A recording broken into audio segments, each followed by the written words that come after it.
Muy bien, recibimos a la concejala Fernanda Gigliani. Fernández, ¿cómo le va? Mucho gusto, bienvenida. Gracias por la invitación. Bueno, Fernanda, con este nuevo mapa político, ¿cómo ves el futuro del Consejo?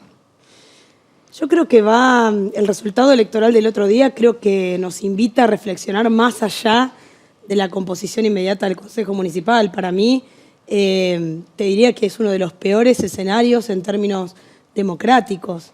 Estamos en un momento donde antes la gente expresaba su malestar y su apatía poniendo algún objeto en un sobre o ganando el voto en blanco, es decir, iba a votar y expresaba su disconformidad a través del voto en blanco. Ahora decidió expresar su apatía directamente no yendo. Yo decía una frase el otro día, pero que fue así tan contundente. Había más colas en las panaderías y en los bares que en las escuelas. Entonces algunos candidatos decían, no, fue el frío que hizo que mucha gente... No, eso puede servir para el microclima de la política. La gente no tuvo frío para ir a la panadería, para ir a los bares, no quiso ir a votar. Entonces cuando en la provincia, en Rosario particularmente, el 52% de la población no te va a votar, si bien el resultado, por supuesto, es legítimo y hay ganadores y hay perdedores, bueno, pareciera que todo carece también de cierta legitimidad.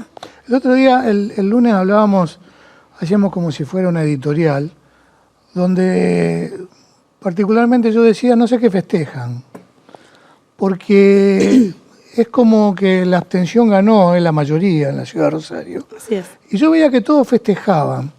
Y lo que más me preocupaba es que ese festejo es la indiferencia al mensaje que le dio la sociedad. Entonces es muy difícil cambiar la realidad política si los políticos no incorporan el mensaje de la sociedad. Comparto 100% con vos. De hecho, me he cruzado con personas que no han ido a votar y me expresaban esto. Estoy harto, ¿no? No quiero ir a votar. Siento que si voto nada se transforma. Obviamente para una persona militante como yo es un mensaje absolutamente doloroso. Es decir, que la gente no crea que la política le puede transformar positivamente su realidad es doloroso. Ahora, es cierto que siempre los que estamos en política decimos, bueno, hay que escuchar el mensaje de las urnas.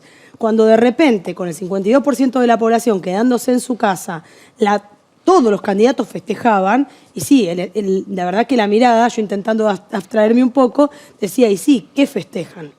¿Qué se está festejando? Es decir, no se está tomando realmente nota del mensaje de la población.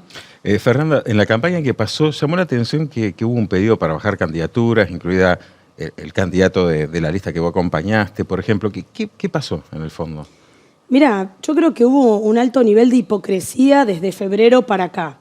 Y que es lo que a veces intento explicarle a la población. Nosotros siempre tuvimos vocación de unidad, pero es cierto que la unidad tenía que cristalizarse en febrero cuando la centralidad la tenía las listas de constituyentes, es decir, para reformar la Constitución. Nadie pensaba en concejales y es más, le diría que la dirigencia le bajaba el precio a la candidatura a concejal. ¿Qué pasa? Al no haber internas en la constituyente, porque se definía en esa misma elección, bueno, se decidió que la conducción del PJ sea el que defina esas listas. Y cuando se definieron esas listas, se pasaron muchísimos nombres, entre ellos el de Roberto Zuckerman.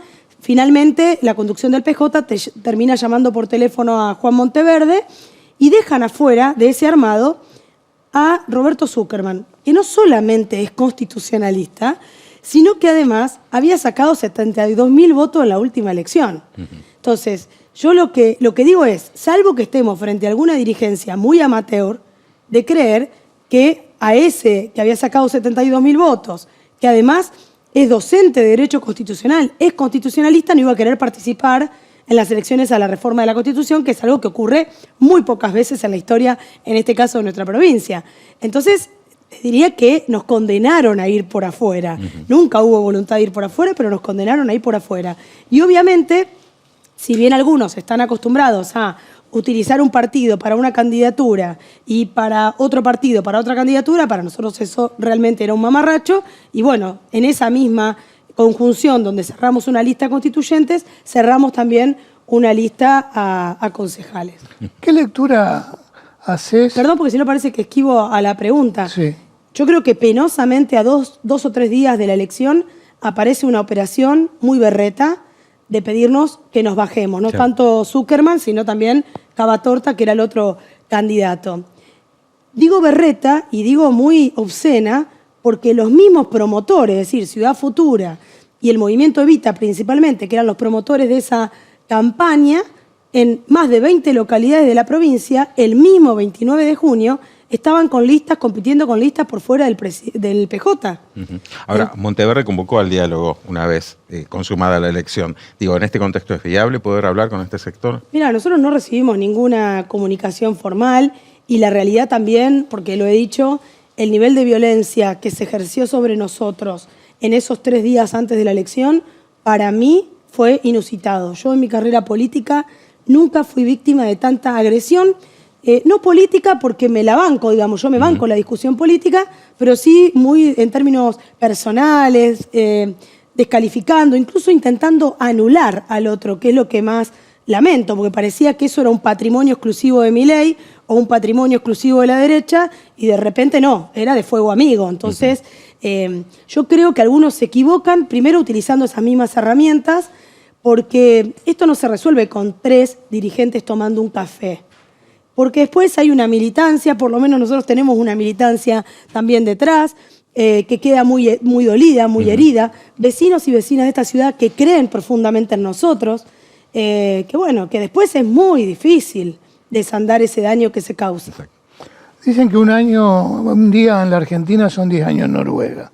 En este contexto de imprevisibilidad, más en la cuestión política, ¿qué opinás de que ya automáticamente, después de las elecciones del otro día, ya había 2 candidatos a intendente, Monteverde por un lado y Aliar por el otro, cuando todavía ni asumieron como concejales, o reasumieron en el caso? No, te diría que es peor. Era una candidatura a concejales, una elección a concejales, y algunos decían que se estaba votando el intendente. En ese sentido, fue una elección rara. Pero yo creo que cada uno después hará su lectura. Lo mismo está pasando con la presidencia del Consejo. Al otro día de la elección, día lunes, ya todos estaban poniendo los ruleros. Y la verdad, vuelvo a lo que estábamos coincidiendo hace un rato. Me parece que nadie está tomando nota del resultado electoral.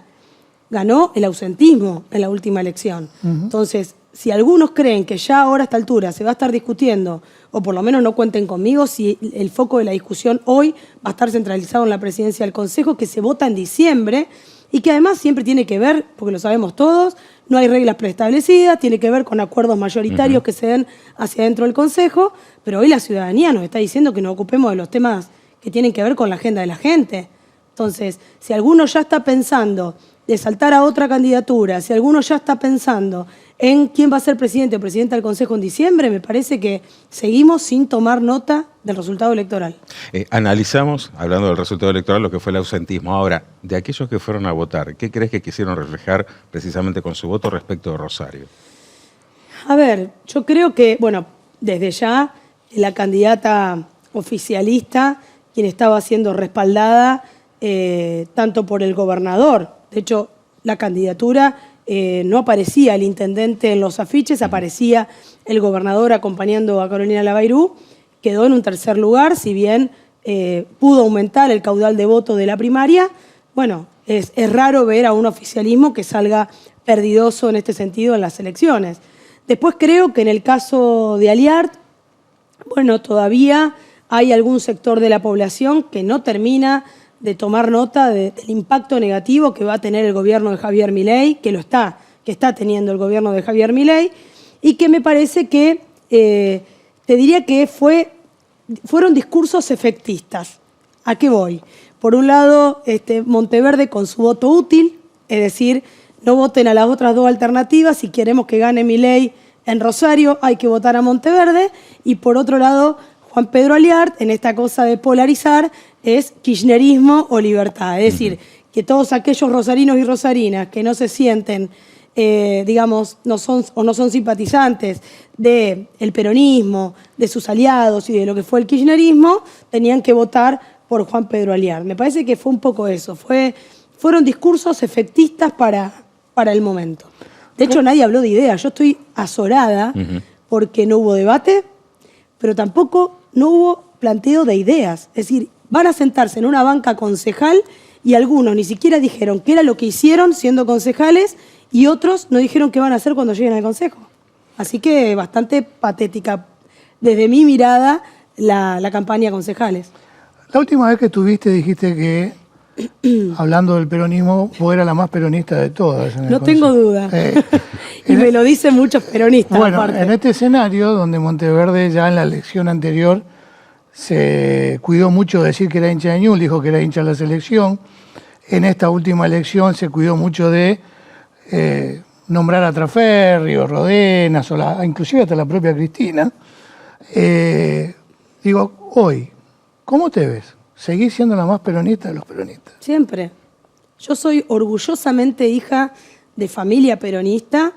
Después llegué a esta ciudad y empecé a transitar mi camino político con Héctor Caballero, que me costó, bueno, que no me hablaran por unos meses en mi familia, porque obviamente me afilié al Partido Progreso Social y aprendí del Tigre Caballero, que si bien después, bueno, seguimos caminos distintos, yo, digamos, no reniego de dónde vengo y más allá de la ruptura que tuvimos, nunca ustedes me escucharon públicamente hablar mal del Tigre Caballero, que voy a seguir sosteniendo que fue el mejor intendente de esta ciudad. Y que al Tigre le pasaba esto también. El Tigre iba a la calle y lo votaban peronistas y no peronistas. Porque el peronismo no se dice, el peronismo se hace, el peronismo es acto. Entonces, hay un montón de valores y de ideas en los cuales obviamente coincido, pero no lo oculto. Orgullosamente vengo de familia peronista y orgullosamente siempre, ustedes me vieron, en alianza con el peronismo. Por eso cuando yo les digo nos condenaron a ir por afuera, es porque nunca nosotros fuimos por afuera.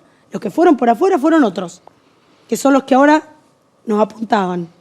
Fernanda, muchísimas gracias. No, por favor. Muy amable. Muchas gracias a Gracias. ustedes. Seguimos en Hora Política.